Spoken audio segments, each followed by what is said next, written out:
akan kembali membincang buku dari Francis Fukuyama, yaitu meningkatnya ketidakpercayaan publik terhadap lembaga-lembaga pemerintah.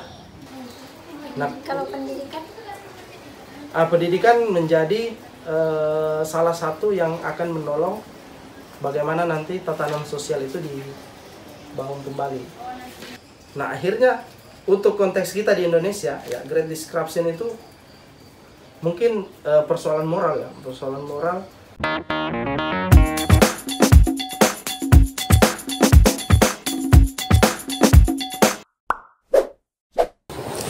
Assalamualaikum warahmatullahi wabarakatuh. Kembali lagi di Anggun Ihsan Channel bersama saya Anggun Safitri dan Bang Saiful Ihsan. Kita kembali ke konten bincang buku, dan kali ini Bang Ipul akan kembali membincang buku dari Francis Fukuyama. Dari Francis Fukuyama dengan judul The Great Disruption. Ini dia bukunya. Jadi di sini tertulis hakikat manusia dan rekonstitusi tatanan sosial. Ya. The Great Disruption. Ini jadi bagaimana isi dari buku ini? Mungkin teman-teman sebagian atau mungkin kebanyakan sudah sering dengar nama Francis Fukuyama, mungkin sudah tahu Francis Fukuyama itu ya siapa gitu. Jadi pasti penasaran sekali dengan bukunya ini.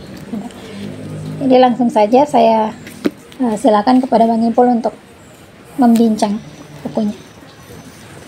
Baik, bismillahirrahmanirrahim. Assalamualaikum warahmatullahi wabarakatuh. Ini adalah bukunya Francis Fukuyama yang kedua, ya, yang kita bincang di channel ini. Dulu yang pertama yaitu The End of History and the Last Man. Itu sebenarnya bukunya yang paling populer, ya. Bukunya yang paling populer, dan itu menjelaskan tentang akhir sejarah, ya, ditandai dengan kemenangan ideologi kapitalisme dan sistem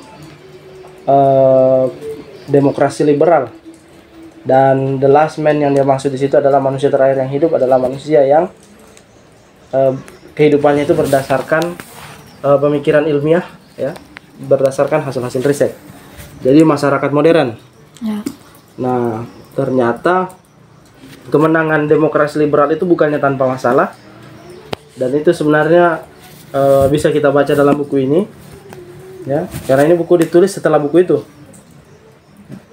Artinya mungkin ada buku-buku yang lain sebagai perantara, tapi ini ditulis setelah buku itu sudah ditulis terlebih dahulu.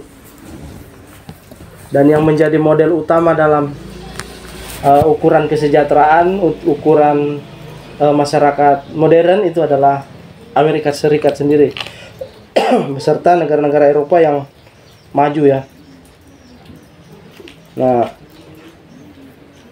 seperti penulis Amerika pada umumnya, ya, pemikir Amerika pada umumnya, Francis Fukuyama juga ini adalah salah satu yang kalau kita lihat pemikir yang ini, ya, yang pragmatis, ya, pragmatisme Amerika.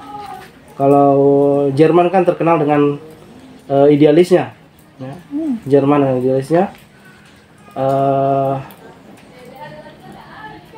Prancis dengan romantiknya dan rasionalisnya, dan Inggris dan lain sebagainya.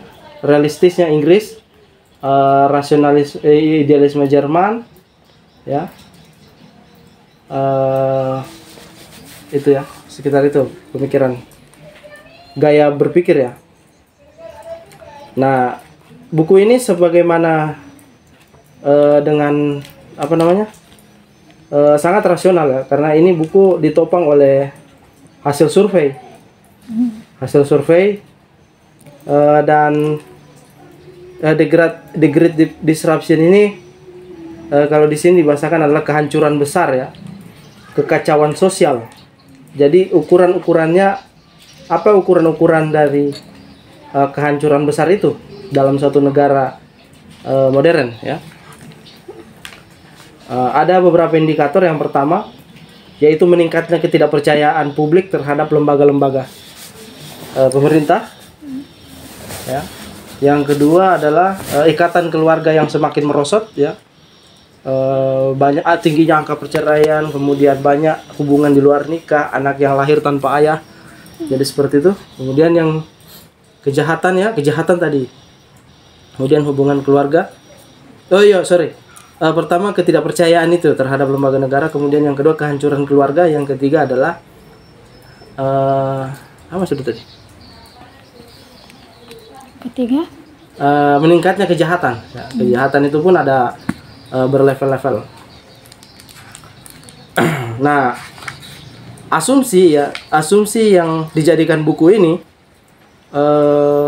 terjadinya Great Disruption itu ada dua hal, ya. Yang pertama adalah perubahan dari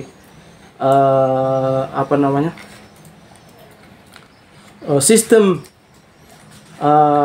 ekonomi manufaktur itu bersulih atau bermetamorfosis itu menjadi zaman maraknya industri informasi. Jadi zaman industri ke zaman informasi, zaman informasi, ya. Nah, itu. Jadi ada ada penentunya di situ ekonomi, ya, perubahan ekonomi dan perubahan sosial. Di samping itu juga Great Disruption ini sebagai akibat dari kehidupan negara-negara modern pasca Perang Dunia Kedua, ya, di mana perang itu meluluh lantakan segala tatanan sosial, ya, terjadinya penjajahan dan lain sebagainya. Nah, dan kemudian menjadi ukuran di sini, ya, yaitu negara-negara maju, ya, Amerika dan negara-negara maju di Eropa, ya. Dan ada juga negara Asia yang satu-satunya yang dimasukkan di sini, salah satu yang dimasukkan di sini adalah Jepang. Ya, dia negara Asia, ya, tapi dia termasuk negara yang maju secara ekonomi. Dan kemudian nanti di sini bermainnya adalah survei, ya. Nah, yang pertama kita lihat dulu, ya, the Great Disruption ini, atau kerusakan, kehancuran tatanan sosial. Tatanan sosial di sini yang diistilahkan juga dengan sosial kapital atau modal sosial. Jadi mungkin kalau negara-negara berkembang atau negara-negara dunia ketiga, ya, masalah yang terbesar adalah masalah ekonomi. Ya, tapi di sini di negara-negara besar ini yang masalah itu adalah masalah hubungan sosial atau masalah moral yang terbangun di masyarakat. Jadi ada perbedaan. Oleh sebab itu mungkin ini menjadi satu alasan kenapa negara-negara berkembang itu tidak masuk dalam riset. Ya, yang di riset adalah negara maju, karena negara maju itu cenderung memiliki perilaku standar-standar yang tetap, ya. Standar-standar yang tetap. Kalau negara berkembang, standar yang tertinggi itu mungkin hanya dipunyai oleh masyarakat yang berpendidikan tinggi. Nah, itu. Nah, pertama kita akan melihat bahwa bagaimana peran indikator-indikator tadi dalam menciptakan kehancuran, ya, kehancuran di dalam masyarakat. Yang orang bilang ini era disrupsi, ya, era disrupsi, tapi mungkin mereka tidak tahu apa itu disrupsi, bagaimana gambarannya. Nah, yang pertama adalah tingkat kejahatan. Ya, jadi Fukuyama di sini membagi kejahatan itu ada empat jenis. Yang pertama adalah kejahatan kejahatan berat seperti pembunuhan. Ya, kemudian kejahatan properti, yaitu pencurian, perusakan itu, ya, perampokan yang menyentuh tentang properti, ya, kepemilikan, itu pencurian, perampokan, penipuan dan lain sebagainya. Kemudian ada kejahatan kerah biru, ya, yang dilakukan oleh kelas-kelas elit, ya, pemerintahan, pejabat dan lain sebagainya, seperti korupsi, ya kan, kolusi dan nepotisme. Kemudian ada namanya kejahatan yang kejahatan tanpa korban, ya. Atau kejahatan yang seperti dia sebenarnya tidak termasuk kejahatan yang merugikan orang secara fisik, tapi dia dilihat sebagai penyakit sosial yang perlu diperbaiki. Misalnya pengemis, ya, gelandangan, dan juga ada tulisan-tulisan grafiti yang ada di tembok-tembok, itu kan sangat mengganggu, ya? Dan orang-orang yang tidak tidak diatur oleh negara ini, ya, seperti gelandangan, pengemis yang di pinggir-pinggir jalan itu sepintas akan mengganggu tatanan sosial, seperti itu. Makanya dia masukkan dalam ini, ya. Nah, Pengangguran. ya, pengangguran juga seperti itu. Jadi pengangguran ini bisa akan diwaspadai, karena jangan sampai nanti ketertekanan secara ekonomi itu akan melahirkan suatu kejahatan, ya. Nah, tapi di sini bukan karena pengaruh pragmatis dari Fukuyama ini, mungkin kesimpulan-kesimpulan yang dihasilkan itu adalah berdasarkan dari survei-survei yang ada. Ya, jadi sebenarnya kita juga mengharapkan ada ilmuwan sosial, ya, di Indonesia yang seperti Fukuyama ini, yang tidak hanya berbicara tentang konsep yang dikawinkan satu sama lain antara filsafat dan teori-teori sosial, tapi juga misalnya melihat dari tren-tren yang berkembang di masyarakat. Nah, misalnya Fukuyama, ya, melihat kenapa kehancuran keluarga, ya, itu juga akan mempengaruhi great disruption, ya, yang merenggangkan ikatan-ikatan sosial itu. Ini, itu, ya.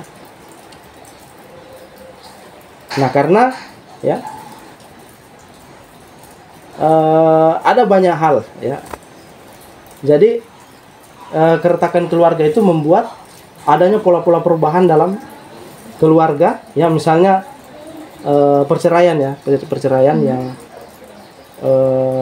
yang itu kadang yang kebanyakan anak mengikuti salah satu orang tua, dan dominan itu menurut data statistik ini anak ikut ke ibu, ya. Jadi seperti itu.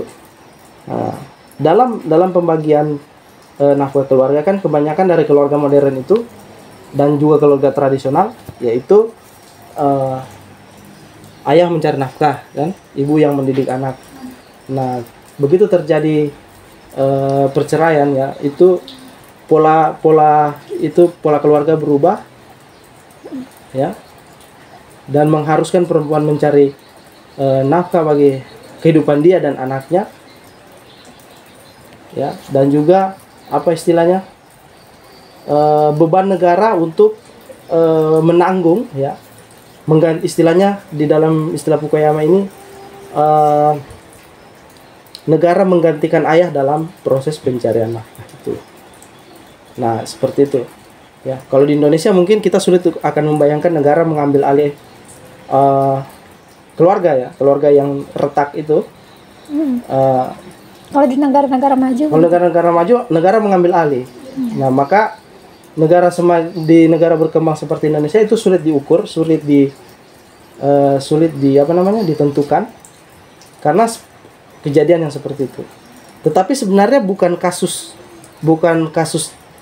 pembagian wilayah kerja yang menjadi soal dari keretakan keluarga. Tapi yang menjadi frustasi itu ketika misalnya si anak, ya, menyaksikan orang tuanya yang membawa pacar baru, kan? Jadi seperti itu, ya. Mungkin ada perbedaan pola asuh. Ya, perbedaan pola asuh dan lain sebagainya. Nanti perkembangan mental. Nah, jadi kata kunci di sini adalah itu ikatan sosial, modal sosial itu, ya. Sosial kapital. Nah, salah satu juga indikator yang lupa disebutkan adalah meningkatnya individualisme. Ya, jadi cenderung anak yang membawa beban itu cenderung menutup diri dari komunitas pertemanan. Dan jangan lupa bahwa selain di masyarakat, ya, keluarga juga merupakan sosial kapital sendiri. Ya, sosial kapital ini semacam apa ya?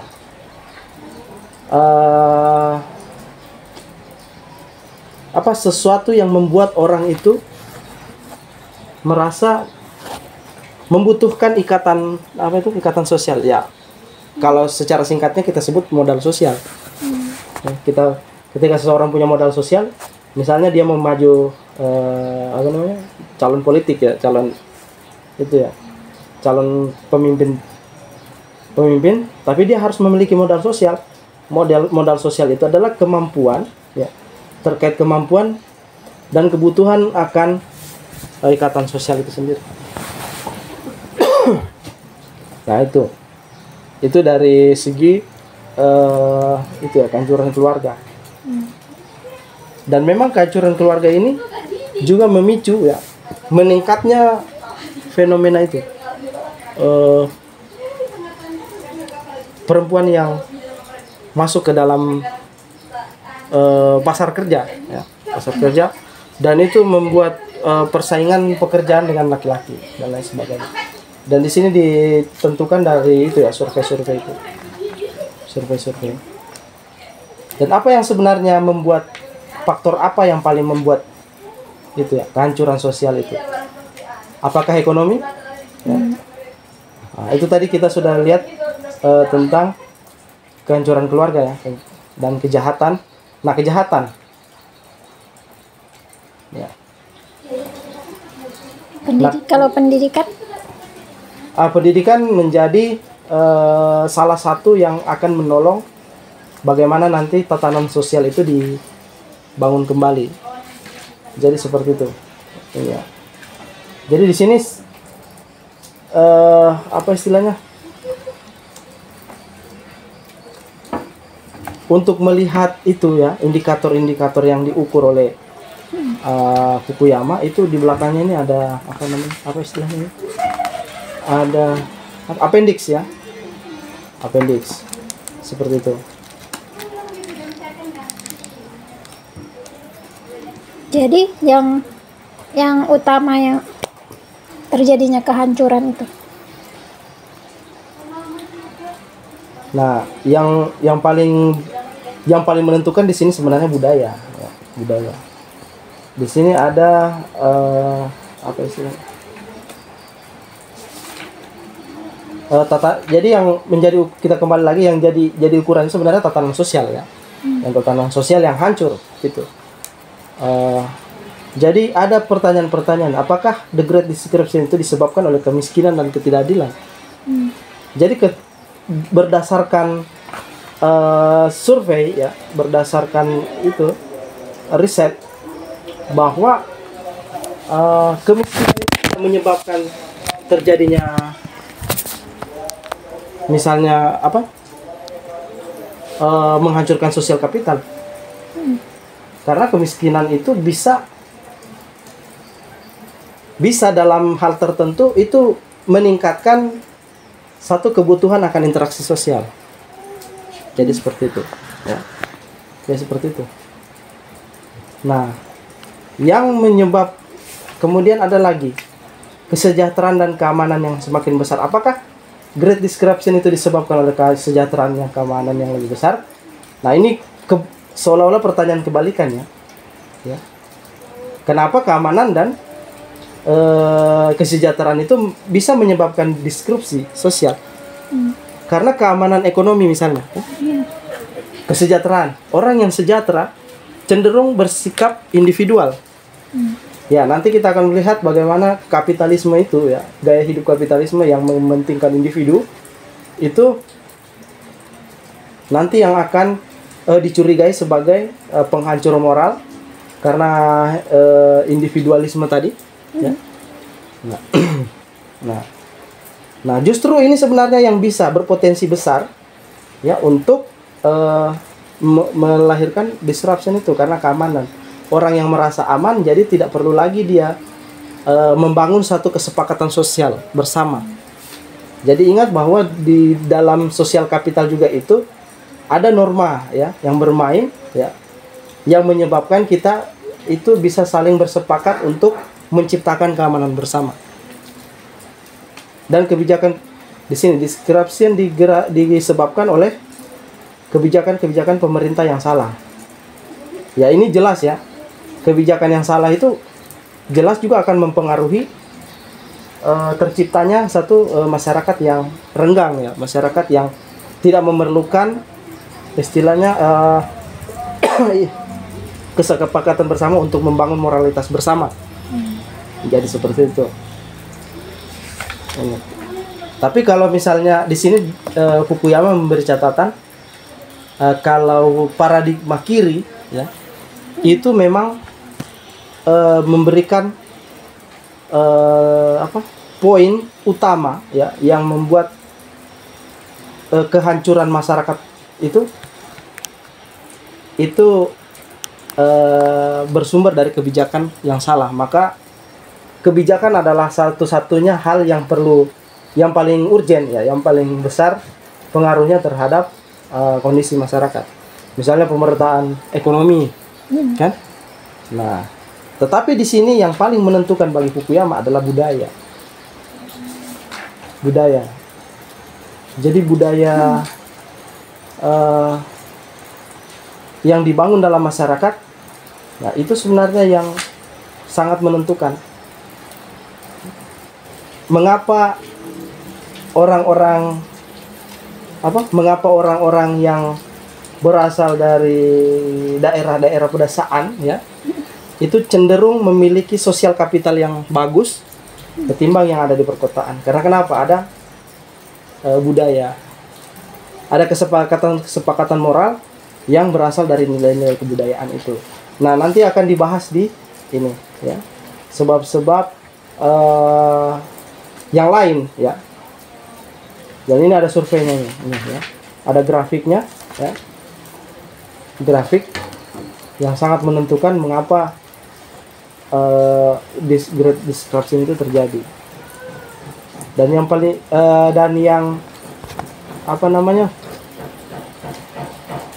dan yang perlu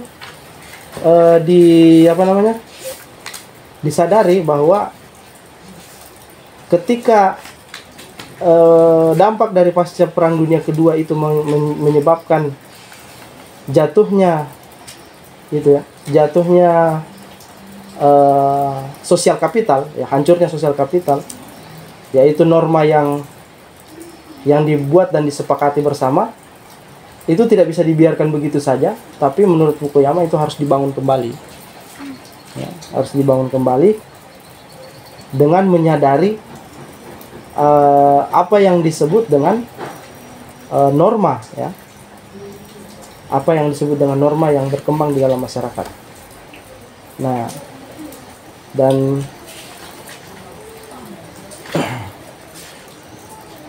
norma itu kalau dalam pelajaran pendidikan kewarganegaraan kan ada yang menyebut dengan norma agama ya kan, itu kan norma kesusilaan dan lain sebagainya.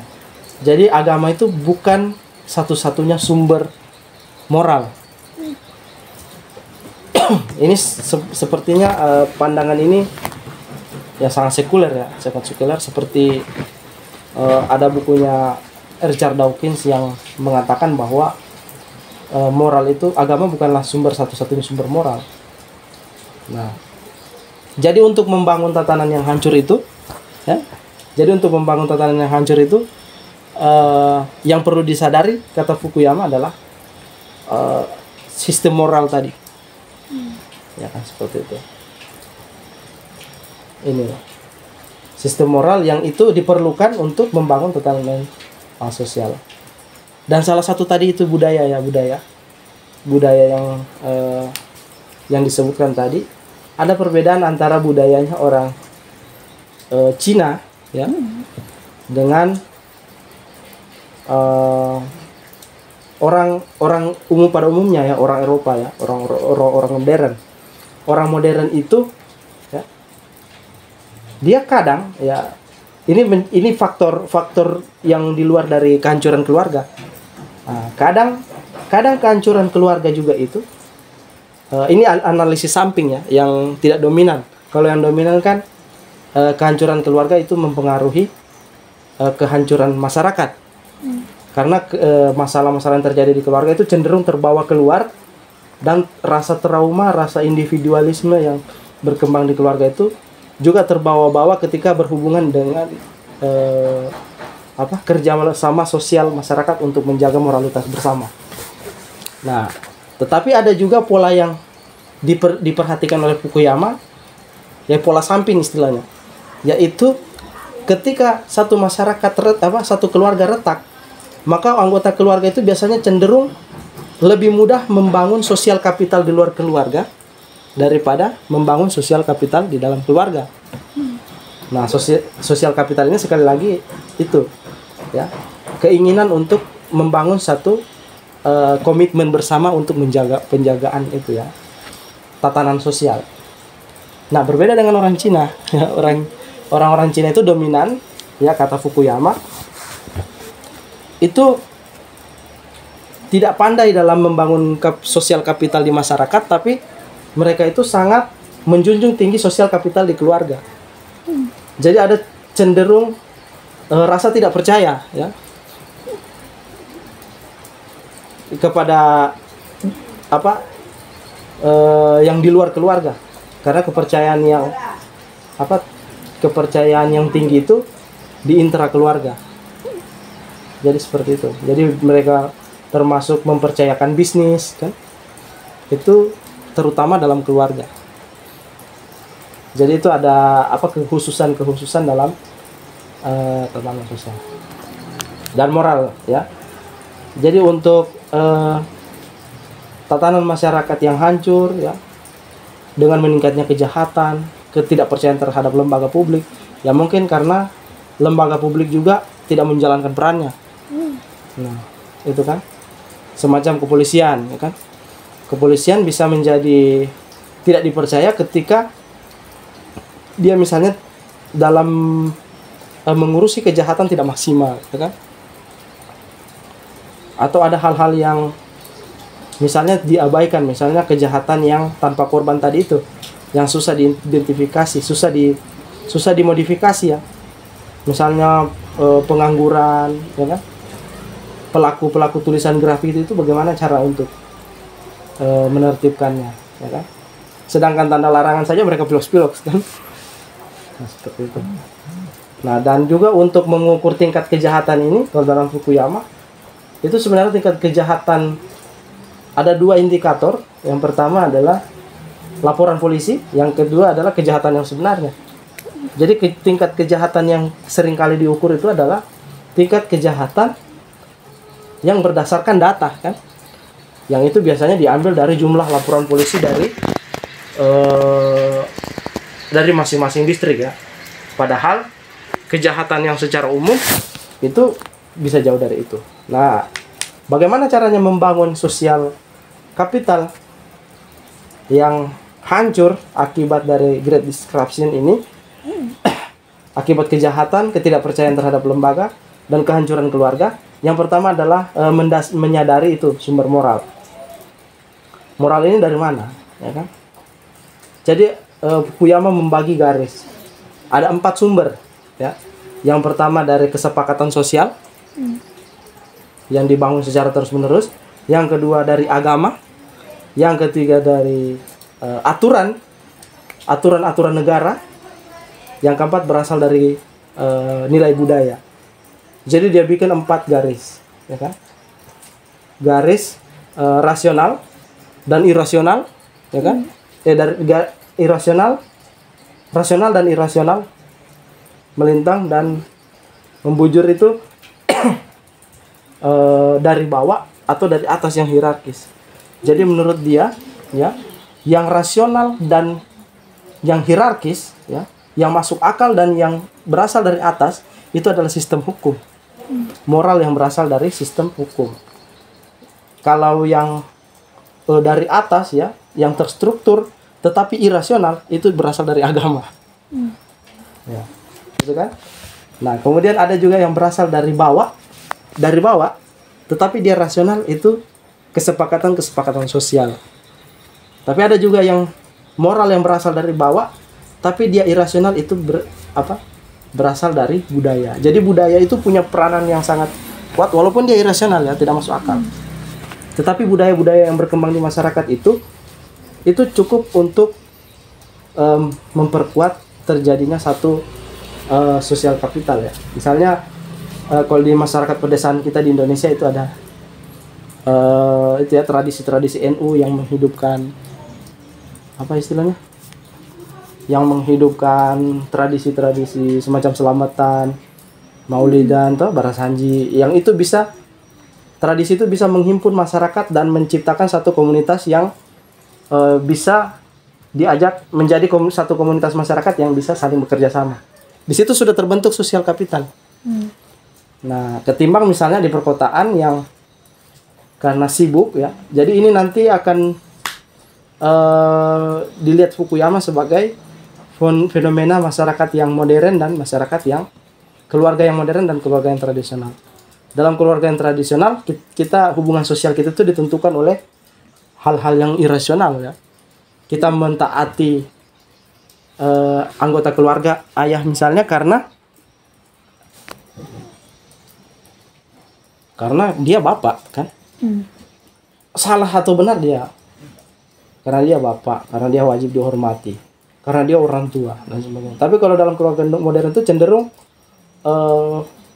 mengikuti keluarga, misalnya mengikuti orang-orang yang terlibat ikatan dengan kita itu karena ada satu hal yang rasional ya. Misalnya saya mengikuti dia itu karena dia bos saya kan.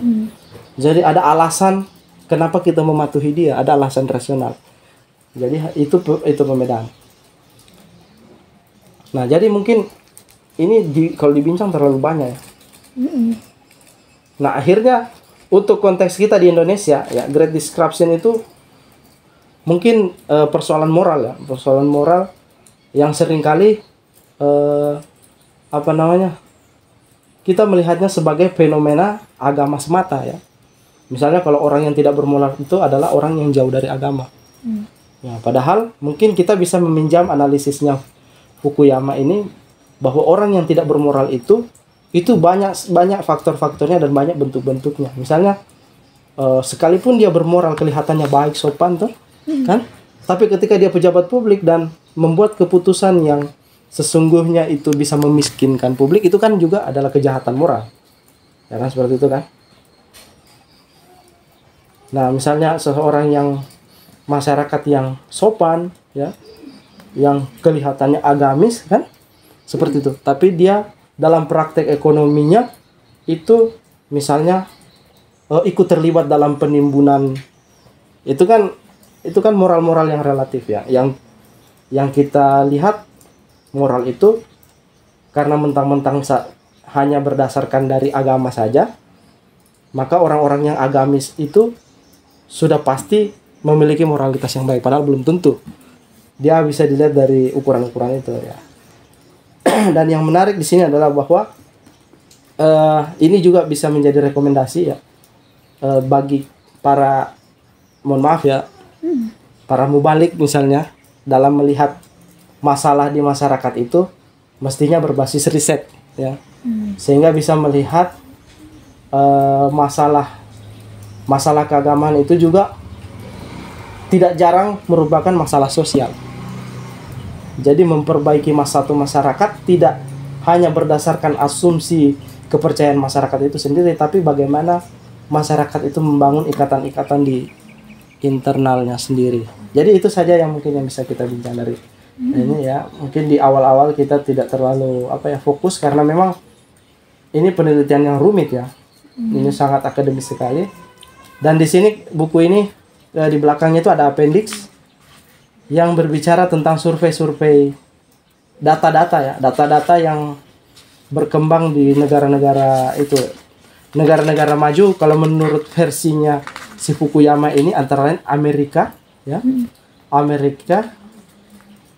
Prancis, Inggris, Jerman, dan negara-negara Skandinavia ya. Skandinavia itu semacam Swedia, Swiss kan. Kemudian di Asia itu ada Korea dan Jepang. Nah, kita patut berbangga bahwa dalam data yang ditemukan oleh Fukuyama, Perancis dan Korea itu sebagai negara maju, tapi dia memiliki sosial kapital yang bagus dan cenderung kejahatan, ya, kehancuran keluarga dan indikator-indikator kejatuhan sosial kapital tadi itu berada di titik yang terendah di antara seluruh negara maju. Artinya negara Asia itu bisa dibanggakan sebagai negara yang punya moral yang bagus, seperti itu ya. Jadi oke, saya kira itu. Mungkin saja. Oke. Iya.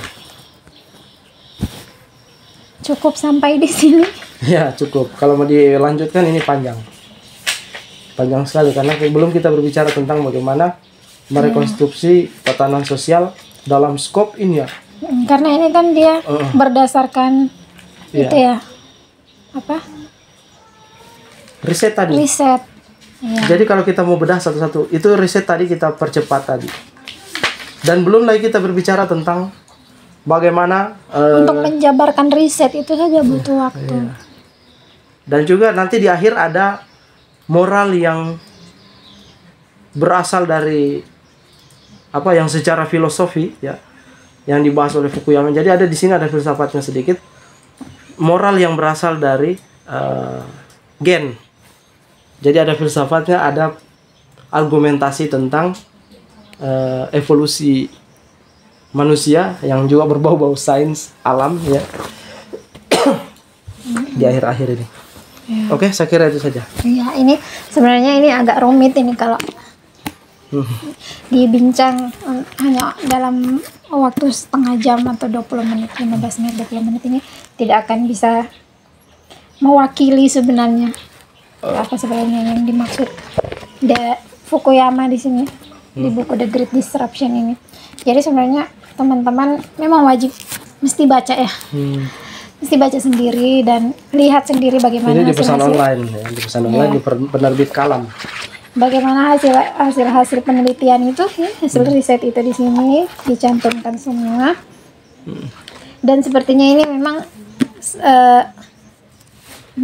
menjadi salah satu referensi ya, di perguruan tinggi ya, sepertinya begitu. Belum lagi kita membahas tentang apakah kapitalisme itu justru melahirkan sosial kapital atau justru dia ikut berperan dalam The Great Disruption itu. Ya. Ya.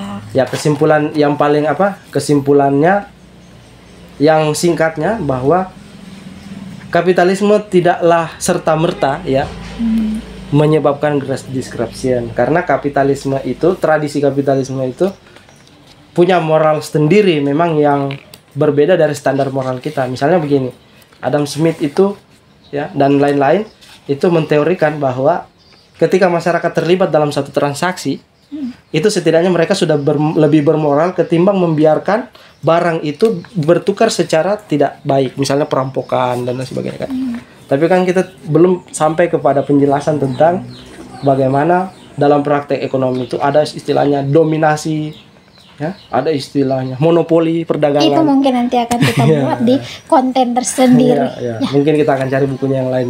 Ya. Yang jelas kita perkenalkan buku ini. Ya, kalau mau baca. Mungkin nanti walau bukan konten bincang buku, mungkin ada konten yang lain. Iya, bisa. Ya, yang mungkin akan kita atau bisa kita adakan di channel ini. Part 2-nya kajian khusus tentang. Ya. Oke, sampai di sini dulu bincang buku The Great Disruption ini.